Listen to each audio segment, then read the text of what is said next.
বিসমিল্লাহির রহমানির রহিম। বিসমিল্লাহির রহমানির রহিম।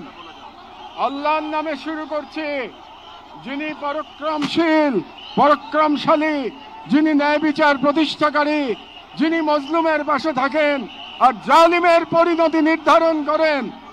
আজ আমরা বাংলাদেশের জনতা যারা জুলুমের ইতিহাস জানি, প্রতিবাদের চেতনা ধারণ করি, সমবেত হয়েছি গাজার মৃত্যু ভয়হীন জনগণের পাশে দাঁড়াতে। আজকের এই সমাবেশ কেবল প্রতিবাদ নয়, এটি ইতিহাসের সামনে দেওয়া আমাদের জবাব, একটি অঙ্গীকার, একটি শপথ। এই পদযাত্রা ও গণজামায়াত থেকে আজ আমরা 4টি স্তরে আমাদের দাবি সহ উপস্থাপন করব। আমাদের প্রথম দাবিগুলো জাতিসংঘ আন্তর্জাতিক সম্প্রদায়ের প্রতি, যেহেতু জাতিসংঘ আন্তর্জাতিক সম্প্রদায় সকল জাতির অধিকার রক্ষার, দখলদারিত্ব, গণহত্যা রোধের সংকল্প প্রকাশ করে, এবং আমরা দেখেছি গাজায় প্রতিদিন যে রক্তপাত, যে ধ্বংস চলছে, তা কোনো একক সরকারের ব্যর্থতা নয়, বরং এটি একটি আন্তর্জাতিক ব্যর্থতার ফল। এবং এই ব্যর্থতা শুধু নীরবতার মধ্যেই সীমাবদ্ধ নয়, বরং পশ্চিমা শক্তি বলয়ের অনেক রাষ্ট্র সরাসরি দখলদার ইসরায়েলকে অস্ত্র, অর্থ ও কূটনৈতিক সহায়তা দিয়ে এই গণহত্যাকে দীর্ঘস্থায়ী করেছে। এবং এই বিশ্ব ব্যবস্থা দখলদার ইসরায়েলকে প্রশ্নবিদ্ধ না করে বরং রক্ষা করার প্রতিযোগিতায় নেমেছে। সেহেতু আমরা জাতিসংঘ ও আন্তর্জাতিক সম্প্রদায়ের প্রতি জোরালো দাবি জানাচ্ছি: 1. জায়নবাদী ইসরায়েলের গণহত্যার বিচার আন্তর্জাতিক আদালতে নিশ্চিত করতে হবে। 2. যুদ্ধবিরতি নয়, গণহত্যা বন্ধে কার্যকর ও সম্মিলিত পদক্ষেপ গ্রহণ করতে হবে। 3. 1967 সালের পূর্ববর্তী ভূমি ফিরিয়ে দেওয়ার জন্য বাধ্যবাধকতা তৈরি করতে হবে। 4. পূর্ব জেরুজালেমকে ফিলিস্তিন রাষ্ট্রের রাজধানী হিসেবে আন্তর্জাতিকভাবে স্বীকৃতি দিতে হবে। এবং 5. ফিলিস্তিনিদের আত্মনিয়ন্ত্রণ, নিরাপত্তা এবং রাষ্ট্রীয় সার্বভৌমত্ব প্রতিষ্ঠার পথ উন্মুক্ত করতে হবে। কারণ এই মুহূর্তে বিশ্ব ব্যবস্থা যে ন্যায়ের মুখোশ পড়ে আছে, গাজার ধ্বংসস্তূপে সেই মুখোশ খসে পড়েছে। আমাদের দ্বিতীয় দাবিগুলো মুসলিম উম্মার নেতৃবৃন্দের প্রতি। যেহেতু আমরা বিশ্বাস করি ফিলিস্তিন কেবল একটি ভূখণ্ড নয়, এটি মুসলিম উম্মার আত্মপরিচয়ের অংশ, এবং গাজা এখন কেবল একটি যুদ্ধবিধ্বস্ত শহর নয়, এটি আমাদের সম্মিলিত ব্যর্থতার বেদনাদায়ক প্রতিচ্ছবি।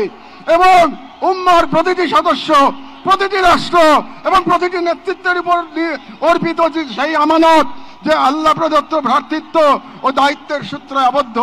এবং ইসরায়েল একটি অবৈধ, দখলদার, গণহত্যাকারী রাষ্ট্র, যা মুসলিমদের প্রথম কিবলা ও একটা পুরো জনগোষ্ঠীর অস্তিত্ব নিশ্চিহ্ন করতে সর্বশক্তি নিয়োগ করেছে। এবং ভারতের হিন্দুত্ববাদ আজ এই অঞ্চলে জায়নবাদী প্রকল্পের প্রতিনিধিতে পরিণত হয়েছে, মুসলমানদের বিরুদ্ধে সুপরিকল্পিত দমন নির্যাতন চালিয়ে যাচ্ছে। এবং ভারতের সম্প্রতি ওয়াকফ সম্পত্তি আইনে হস্তক্ষেপের মাধ্যমে মুসলিমদের ধর্মীয় ঐতিহাসিক অধিকার ধারণ করা হয়েছে, যা উম্মার জন্য একটি স্পষ্ট সতর্কবার্তা।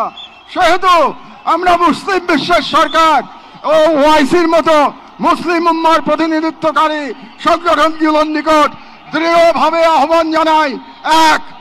ইসরায়েলের সাথে অর্থনৈতিক, সামরিক ও কূটনৈতিক সকল সম্পর্ক অবিলম্বে ছিন্ন করতে হবে।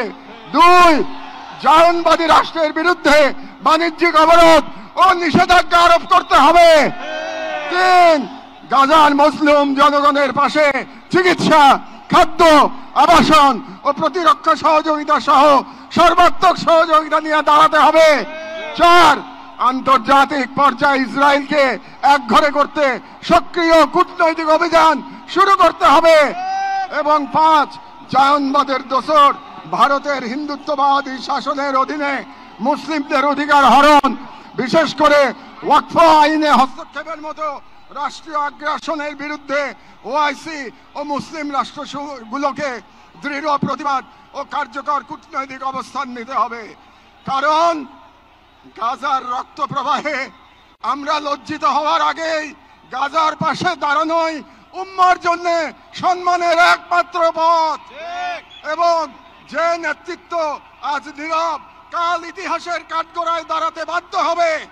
আমাদের তৃতীয় দাবিগুলি বাংলাদেশ সরকারের প্রতি, যেহেতু বাংলাদেশ একটি মুসলিম সংখ্যাগরিষ্ঠ রাষ্ট্র, যার স্বাধীনতা সংগ্রামের ভিত্তিতেই নিহিত রয়েছে অন্যায় অবিচারের বিরুদ্ধে প্রতিরোধের চেতনা, এবং আমরা বিশ্বাস করি ফিলিস্তিনের প্রশ্নে বাংলাদেশ কেবল মানবতার নয়, ইমানের পক্ষেও এক ঐতিহাসিক অবস্থানে রয়েছে, এবং একটি গণতান্ত্রিক রাষ্ট্র হিসেবে সরকারের দায়িত্ব জনগণের ইমানি ও নৈতিক আকাঙ্ক্ষার প্রতি শ্রদ্ধা রাখা, এবং বাংলাদেশের জনগণ গাজার পাশে থাকার অঙ্গীকার করেছে, তাই রাষ্ট্রীয় পর্যায়ে নীরবতা এই জন আকাঙ্ক্ষার প্রতি অবজ্ঞার শামিল।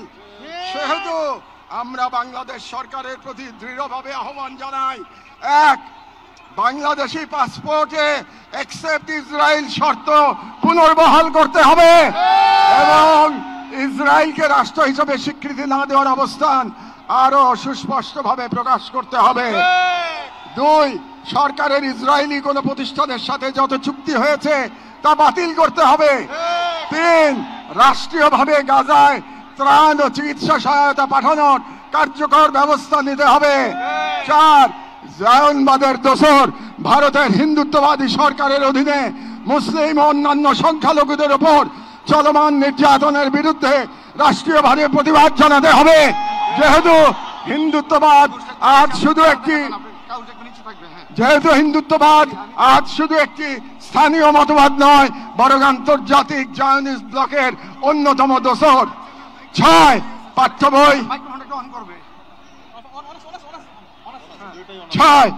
বই ও শিক্ষানীতিতে আল আকসা, ফিলিস্তিন এবং মুসলিমদের সংগ্রামী ইতিহাসকে অন্তর্ভুক্ত করতে হবে, যাতে ভবিষ্যৎ মুসলিম প্রজন্ম নিজেদের ইতিহাস, ঐতিহ্য ও আত্মপরিচয় নিয়ে গড়ে ওঠে। কারণ রাষ্ট্র কেবল সীমানা নয়, রাষ্ট্র এক আমানত, আর এই আমানত রক্ষা করতে না পারলে ইতিহাস আমাদের ক্ষমা করবে না। আমাদের সর্বশেষ দাবিগুলো নিজেদের প্রতি, যা মূলত একটি অঙ্গীকার দাবা। যেহেতু আমরা বিশ্বাস করি আল কুদস কেবল একটি শহর নয়, এটি ইমানের অংশ, এবং আমরা জানি বাইতুল মুকাদ্দাসের মুক্তি অন্য কারো হাতে নয়, আমাদেরই কোন প্রজন্মের হাতে তা লেখা হবে। এবং আমরা বুঝি জায়নবাদের প্রতিষ্ঠা মূলত আমাদের নিজেদের আত্মবিস্মৃতির ফল, এবং আজ যদি আমরা প্রস্তুত না হই, তাহলে আল্লাহ না করুন কাল আমাদের সন্তানেরা হয়তো এমন এক বাংলাদেশ পাবে যেখানে হিন্দুত্ববাদ ও জায়নবাদ একত্রে নতুন গাজা তৈরি করবে। এবং গাজা আমাদের জন্য এক আয়না, যেখানে আমরা দেখতে পাই কিভাবে বিশ্বাসী হওয়া মানে কেবল বেঁচে থাকা নয়, সংগ্রামে দৃঢ় থাকা। সেহেতু আমরা এই মাটির মানুষ, এই মুসলিম ভূখণ্ডের নাগরিক, এই কওমের সন্তান এবং সর্বোপরি মুসলিম উম্মার সদস্য একটি অঙ্গীকার করছি। এক, আমরা সকলে স্বতঃস্ফূর্তভাবে বয়কট করব প্রত্যেক সেই পণ্য, কোম্পানি ও শক্তিকে যারা ইসরায়েলের দখলদারিত্ব টিকিয়ে রাখে। দুই, আমরা আমাদের সমাজ এবং ভবিষ্যৎ প্রজন্মকে প্রস্তুত করব যারা ইসলাম ও মুসলিম উম্মার সকল প্রতীক ও নিদর্শনকে সংরক্ষণ ও পুনরুদ্ধার করবে ইনশাআল্লাহ। তিন, আমরা আমাদের সন্তানদের এমন ভাবে গড়ে তুলব যারা নিজেদের আদর্শ ভূখণ্ড রক্ষায় জান ও মালের সর্বোচ্চ থেকে প্রস্তুত থাকবে। চার, আমরা বিভাজিত হব না, কারণ আমরা জানি বিভক্ত জনগণকে দখল করতে দেরি হয় না। আমরা ঐক্যবদ্ধ থাকব যাতে এই বাংলাদেশ কখনো কোনো হিন্দুত্ববাদী প্রকল্পের পরবর্তী গাজায় পরিণত না হয়। আমরা শুরু করব নিজেদের ঘর থেকে, ভাষা, ইতিহাস, শিক্ষা, সংস্কৃতি, অর্থনীতি, সমাজ সবখানে এই অঙ্গীকারের ছাপ রেখে। আমরা মনে রাখব গাজার শহীদরা কেবল আমাদের দোয়া চান না, তারা আমাদের প্রস্তুতি চান। শেষ কথা, শান্তি বর্ষিত হোক গাজার সম্মানিত অধিবাসীদের উপর, তাদের উপর যারা নজিরবিহীন সবর করেছেন, যারা অবিচল ইমানের পর প্রমাণ দিয়েছেন, যারা ধ্বংসস্তূপের মাঝেও প্রতিরোধের আগুন জ্বেলেছেন, বিশ্বের নীরবতা উদাসীনতার যন্ত্রণা হাসি মুখে বুকের মাঝে ধারণ করেছেন। শান্তি বর্ষিত হোক তাদের প্রতি যারা নাম রেখে গেছেন ইজ্জতের ক্ষতি আনে। শান্তি বর্ষিত হোক হিন্দ রজব, রিম এবং ফাদি আবু সালেহ সহ সকল শহীদদের উপর, যাদের রক্ত দ্বারা গাজার পবিত্র ভূমি আরো পবিত্র হয়েছে, যাদের চোখে ছিল প্রতিরোধের অগ্নিশিখা। শান্তি বর্ষিত হোক বাইতুল মুকাদ্দাসের গর্বিত অধিবাসীদের উপর, যাদের হৃদয়ে এখনো ধ্বনিত হয় আল কুদস লানা, আল কুদস আমাদের। গাজার জনগণকে অভিনন্দন। আপনারা ঈমান, সবর আর কুরবানির মহাকাব্য রচনা করেছেন, দুনিয়াকে দেখেছেন ঈমান আর তাওয়াক্কুলের শক্তি। আমরা বাংলাদেশের মানুষ শাহজালাল আর শরীয়তুল্লাহর ভূমি থেকে দাঁড়িয়ে আপনাদের সালাম জানাই, আপনাদের শহীদদের প্রতি ভালোবাসা ও শুভেচ্ছা জানাই।